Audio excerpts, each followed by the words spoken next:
우리 지난 2시간에 걸쳐서 이스라엘의 12번째 사사이자 마지막 사사, 특별히 나실인으로 이 상에 태어난 삼손이 주어진 그 사명 감당하지 못하고 실패할 수밖에 없었던 이유가 무엇인가? 그 두 가지 이유들 우리가 생각해 보았어요. 그 첫 번째 이유는 삼손이 가지 말아야 할 곳에 갔기 때문이다 하는 것이었고요. 두 번째 이유는 보지 말아야 할 것을 보았기 때문이다 라고 말씀드렸어요. 자, 이 두 가지 이유는 서로 별개의 것이 아니다. 불가분리의 관계에 있는 것이다. 다시 말해서 가지 말아야 할 곳에 가면 보지 말아야 할 것을 보게 되어 있다라고 말씀드렸어요. 그러므로 우리는 애초에 가지 말아야 할 곳은 가지 않고, 서지 말아야 할 곳은 서지 않고, 앉지 말아야 될 것은 앉지 않고, 또 보지 말아야 할 것은 보지 말아야 한다라고 말씀드렸습니다. 자, 그런데 나실인이었던 삼손이 실패할 수밖에 없었던 또 한 가지 중요한 이유가 있어요. 그것은 무엇인가? 삼손이 하나님의 경고를 무시했기 때문이. 자, 5절 보세요. 삼손이 그의 부모와 함께 딥나에 내려가 딥나의 포도원에 이른즉 젊은 사자가 그를 보고 소리 지르는지라. 사자가 포도원에 나타난 것과 하나님의 관계가 무슨 관계가 있습니까? 여러분, 포도원에 사자가 나타나는 것 자체가 경고예요. 포도원에는 여우가 있어야 제격이, 사자는 넓은 초원에 있어야 제격이죠. 그런데 그런 사자가 포도원에 나타났다는 것 자체가 비정상적인 일이에요. 이처럼 정상적이지 않은 일들이 우리 가운데 있을 때 우리는 그런 일들을 우연으로만 돌릴 것이 아니라 그 일들을 통해서 우리 자신을 돌아볼 수 있는 기회로 삼을 수 있어야 돼요. 여러분, 더더욱 그 사자가 삼손을 향하여 소리를 질렀다면 그것은 삼손을 향한 하나님의 특별한 경고임에 틀림이 없어요. 저는 이 사건을 보면서 두 가지 사건이 생각이 났어요.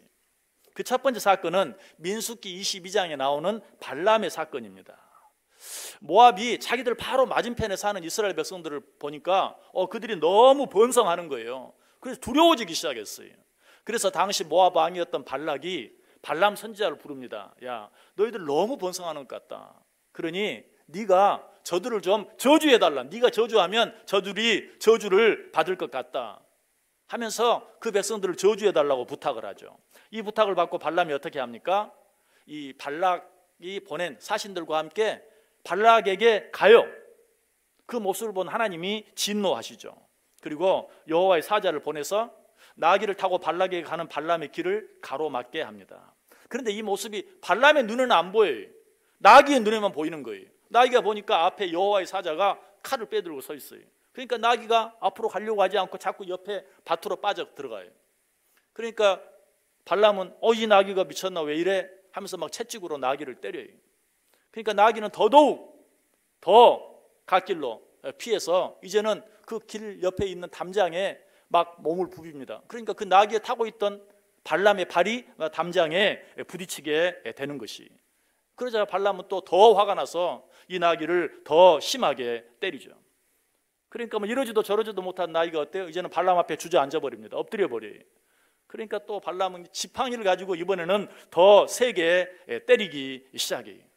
그때 어떤 일이 일어났습니까? 나귀가 사람처럼 말을 하기 시작하죠.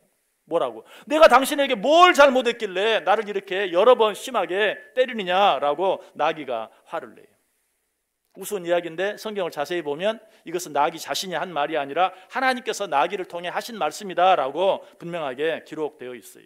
바로 그때 하나님이 발람의 눈을 밝게 해주시죠. 그래서 나귀만 보았던, 자기는 보지 못했던 칼을 빼들고 서 있는 여호와의 사자를 비로소 발람도 보게 되는 것이. 발람은 그제서야 깨닫고 여호와의 사자 앞에 머리를 숙이고 엎드립니다. 그때 이 하나님의 사자가 발람에게 말하죠. 뭐라고 말합니까? 나귀가 무슨 잘못이 있다고 나귀를 때리느냐? 나귀는 그 나귀 앞에 서 있는 나를 보고 피한 것 아니냐? 만약 그 나귀가 나를 피하지 않았으면 내가 너를 죽였을 것이다. 무슨 말이? 그 나귀가 네 생명의 은인이다. 그런데 너는 왜 그 나귀를 때렸느냐라고 말하죠. 그때 발람은 깨닫고 그 여호와의 사자 앞에 자기의 범죄를 인정하고 회개하는 모습을 보게 돼요. 그리고는 어떻게 하죠? 하나님이 저주하지 않으신 자를 내가 어떻게 저주하겠느냐? 여호와께서 꾸짖지 않으신 자를 내가 어찌 꾸짖겠느냐 하면서 이스라엘 백성들을 저주하러 가던 발람이 이스라엘 백성들을 축복하는 것을 보게 되죠. 그러자 이 모습을 본 모압 왕 발락은 어떻게 하겠어요? 기가 막혔겠죠. 아니 저주하라고 불렀더니 축복을 해? 네가 어떻게 나에게 이럴 수 있느냐라고 화를 냅니다. 그러자 발람이 그때 멋진 말을 해요. 내가 축복할 것을 받았으니 그가 주신 복을 내가 돌이키지 않겠다. 많이 늦긴 했지만 그래도 발람은 하나님의 경고를 깨닫고 받아들임으로 영원한 멸망의 길로 빠지지는 않았어요. 그리고 하나님의 뜻이 이루어지게 했어요. 자, 이 사건과 더불어서 또 한 가지 생각나는 사건이 있는데 그것은 어떤 사건입니까? 베드로에 관한 사건이. 예수님께서는 베드로에게도 경고를 해주셨죠. 어떤 경고를 했습니까? 닭이 울기 전에 네가 나를 3번 부인할 것이다 라고 경고를 해줬어요. 소위 닭 울음 경고예요. 그러나 베드로는 그 경고를 무시했죠. 결국에는 예수님의 경고대로 닭 울기 전에 예수님을 3번이나 부인하고 말았어요. 자, 그런데 베드로가 예수님을 3번씩이나 부인하게 된 보다 근본적인 이유는 네가 닭 울기 전에 나를 3번이나 부인할 것이다 라는 예수님의 경고를 무시했기 때문만이 아니, 성경을 자세히 보면 베드로가 예수님을 첫 번째 부인했을 때인지 아니면 두 번째 부인했을 때인지는 잘 모르지만 그 전에도 닭 울음소리가 한 번 있었어요. 마가복음 14장 71절과 72절에 보면 그러나 베드로가 저주하여 맹세하되 나는 너희가 말하는 이 사람을 알지 못하노라 하니 닭이 곧 2번째 울더라. 이것은 지금 베드로가 예수님을 3번째 부인한 직후입니다. 베드로가 예수님을 3번째 부인하고 났을 때 닭이 몇 번째 울었다고요? 2번째 울더라 라고 기록하고 있어요. 결국 무슨 말이? 첫 번째 부인하고 난 뒤든지 아니면 2번째 부인하고 난 뒤든지 닭이 한 번 울었었다는 거예요. 자, 처음에 닭 울기 전에 네가 나를 3번 부인할 것이다 라고 말했을 때는 설령 무시했다 할지라도 한 번 부인했는데 닭이 울어요. 아니 2번 부인했는데 닭이 울어요. 그러면 그때라도 그 경고가 다시 생각이 나요. 그 경고가 진짜네. 그때라도 깨달아야죠. 그러나 깨닫지 못했어요. 경고를 무시했어요. 결국은 어때요? 3번 부인하게 되고 결국 닭이 또 한 번 우는 울음소리를 들어야만 했어요. 사실 이때라도 그는 깨달았어야 되는데 그렇게 하지 못함으로 말미암아서 닭 울음소리를 그저 닭 울음소리로만 듣고 지나가 버림으로 말미암아서 베드로는 하나님이 주신 그 기회를 놓치고 말았던 것이 결국은 그래서 어때요? 정말 그의 인생 가운데서 가장 치욕스러운 예수님을 3번이나 부인하는 그런 비참한 자리에까지 빠지고 말았다라는 것이. 그러나 그가 닭이 울기 전에 예수님께서 하신 내가 나를 3번 부인하리라 라는 그런 경고는 물론이요, 실제로 닭이 한 번 우는 소리를 듣고 깨닫기만 했더라면, 실수는 했겠지만 그러나 예수님을 3번 부인하지는 않았겠죠. 그러나 감사한 것은 닭이 또 한 번 울었을 때, 3번 울었을 때나마 깨닫게 된 것이, 그러나 때가 너무 늦었죠. 하나님께서는 발람에게는 나귀를 통해서, 그리고 베드로에게는 닭 울음소리를 통해서 미리 경고해 주신 것처럼 오늘은 누구에게? 삼손에게 무엇을 통해서? 사자가 소리 지르는 일을 통해서 지금 네가 잘못된 길을 가고 있다, 지금 네가 잘못된 선택을 하고 있다라는 사실을 경고해 주고 있는 것이. 그래서 삼손은 어떻게 했어요? 그 경고를 받아들이기는커녕 그 사자를 찢어 죽이고 말았어요. 오늘 보면 6절 보세요. 여호와의 영이 삼손에게 강하게 임하니 그가 손에 아무것도 없이 그 사자를 염소 새끼를 찢는 것 같이 찢었으나 그는 자기가 행한 일을 부모에게 알리지 아니하였더라. 사람은 누구나 실수할 수 있어요. 하나님께서는 이런 때에 우리를 사랑하사 어떤 방법으로든 우리에게 경고해 주세요.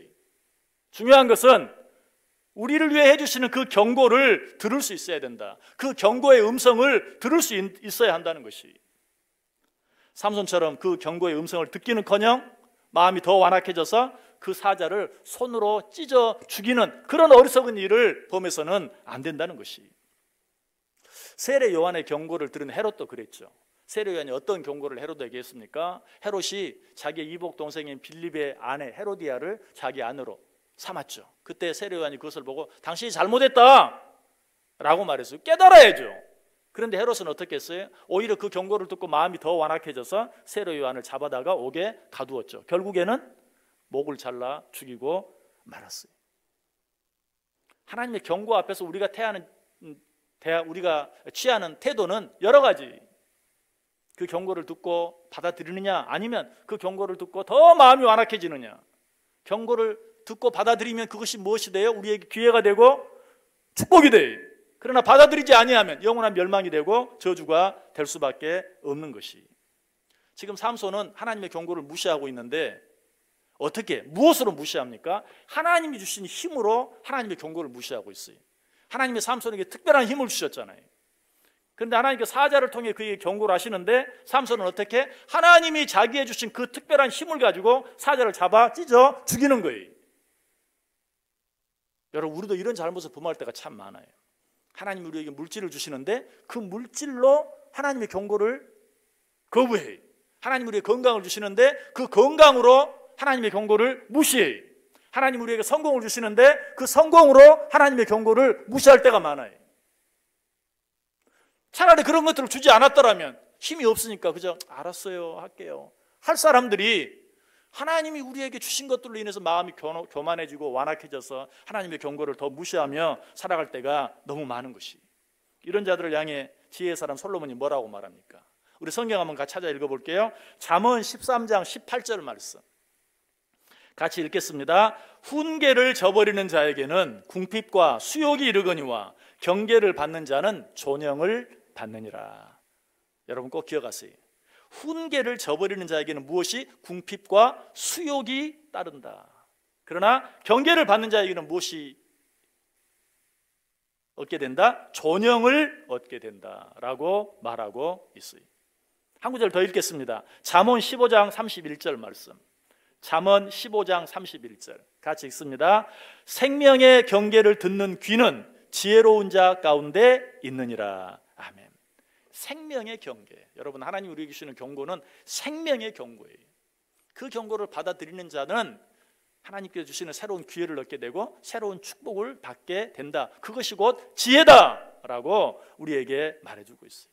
그래서 성경이 우리에게 정말 자주 말해주는, 자, 성경에서 반복되는 것은 항상 중요한 것이고 강조하는 것이다 라고 말씀드렸는데, 성경에 가장 많이 반복된 말 가운데 하나가 있다면 그것이 바로 귀 있는 자는 들을지어다 라는 말이에요. 여러분, 하나님께서 우리에게 주시는 경고의 말씀들을 들을 수 있어야 돼요. 그러나 삼손은 그렇게 하지 못했다. 그로 말미암아 어떻게 됩니까? 두 눈이 뽑혀 연자맷돌을 돌려야 하는 신세가 되고 말았고, 마지막에는 하나님을 알지 못하는 이방 사람들과 함께 무너진 돌무더기 속에서 죽음을 당해야만 했어요. 여러분, 이 삼손이 잡히게 되고 갇히게 되고 죽게 되는 이 과정 속에도 상징적인 의미들이 있어요. 자, 삼손이 잡혔을 때 놋줄로 그를 묶어서 감옥에 가두었죠. 자, 첫 번째 삼손이 범한 실수가 뭐라 그랬습니까? 가지 말아야 할 곳을 갔다. 그런 삼손을 놋줄로 묶어서 감옥에 가둔 것은 가지 말아야 할 곳에 간 삼손에 대한 징계라고 생각할 수 있어요.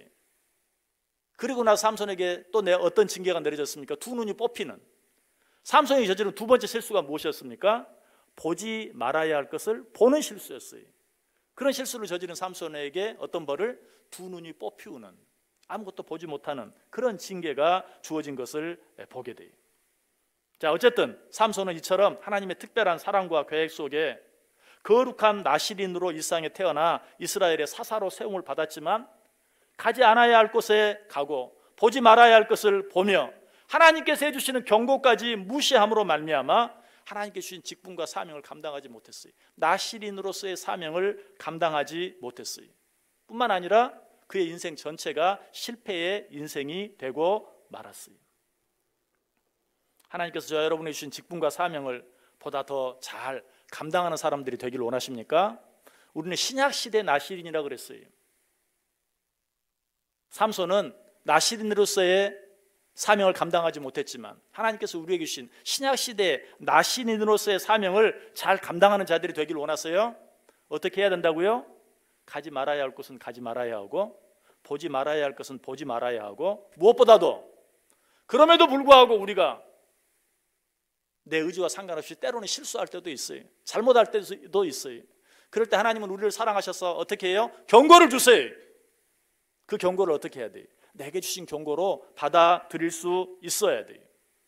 혹시라도 잠깐 육신의 정욕과 안목의 정욕을 제어하지 못해 실수하고 잘못했다 할지라도 그때 우리를 사랑하셔서 주시는 하나님의 경고의 음성에 귀를 기울일 줄 알아야 하고, 그리고 그 음성을 듣고 돌이킬 수 있어야 한다. 그렇게 할 때 우리는 비로소 하나님께서 우리에게 맡기신, 하나님께서 당신의 놀라운 뜻과 계획 속에서 우리를 선택하시고, 그리고 그런 우리에게 맡겨주신 귀한 사명들을 감당할 수 있어요. 그렇게 할 때만 신약시대의 진정한 나시들로서 성공하는 삶을 살 수 있다는 것이. 여러분, 우리 시간 한번 같이 기도하도록 하겠습니다. 하나님, 가지 말아야 할 것 정말 가지 않을 수 있는, 보지 말아야 할 것 보지 않을 수 있는, 그러나 혹시라도 실수로 가지 말아야 할 것을 가게 되고 보지 말아야 할 것을 보았다면 하나님께서 우리에게 때때로 시시때때로 여러 가지 모양, 우리에게 일어나는 여러 가지 비정상적인 일들, 일어나서는 안 될 일들을 통해서 우리에게 주시는 그런 음성들을 듣고 그것이 나에게 주신 하나님의 경고인 줄 알고 하나님 앞에 겸손히 엎드려 회개할 수 있게 해 주옵소서.